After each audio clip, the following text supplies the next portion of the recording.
That sucks.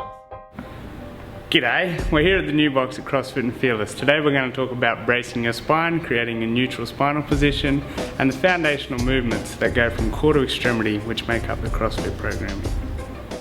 So we're talking about creating a neutral spinal position and optimum bracing of the core.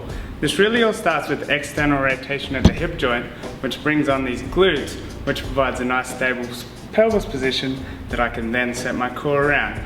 So traveling even further down to the feet, we can see that if we place our feet underneath our hips, we then exaggerate that arch. This causes an external rotation of the hip joint. Once I wind that femur into the socket, it then gets nice and tight, creating a stable pelvic position.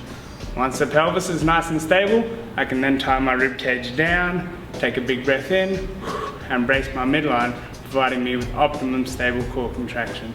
This has everyday applications for everything from brushing your teeth to doing maximum front squats. Brace yourself, fools. We're back in the mad box. Today we're talking about internal rotation of the shoulder joint. We hear a lot about external rotation for overhead positions, external rotation of the hip, but today we're going to look at internal rotation and the damaging effect that missing range of motion can have on this. We're using all-around superstar Eric. You've probably seen him around the box. He's going to demonstrate some range of motion for us. So Eric, if you can lie down on your back.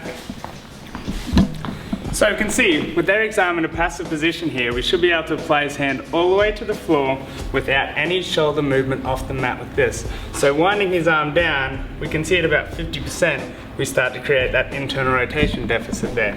So if we come back on and up and block that shoulder down and then try to move, it becomes clear that Eric is missing about 50% of this internal rotation. So, thinking in regards to CrossFit, if we're talking about coming up with the snatch or any of these pulling movements, being able to keep the bar nice and tight to the body without rolling the head of the humerus into the front of that shoulder, damaging the capsule, all the nerves coming out of your brachial plexus, all the muscles of the rotator cuff being strained forward, then we really need to fix up this range of motion. So there's several things we can do to start to work on this internal rotation in regards to mobility exercises. The first one, using the little cross ball, we're going to place it right here on the inside of the scapular border, but not on the spine, just in this mass here. If Eric lies on down and back, once he is down and back there, we take this hand comes down and under his back. From there, we need to work on locking the shoulder back and down to loosen up that internal rotation. A good way to do this is to apply a little distraction force onto that shoulder, lock it down and back, bring this hand across.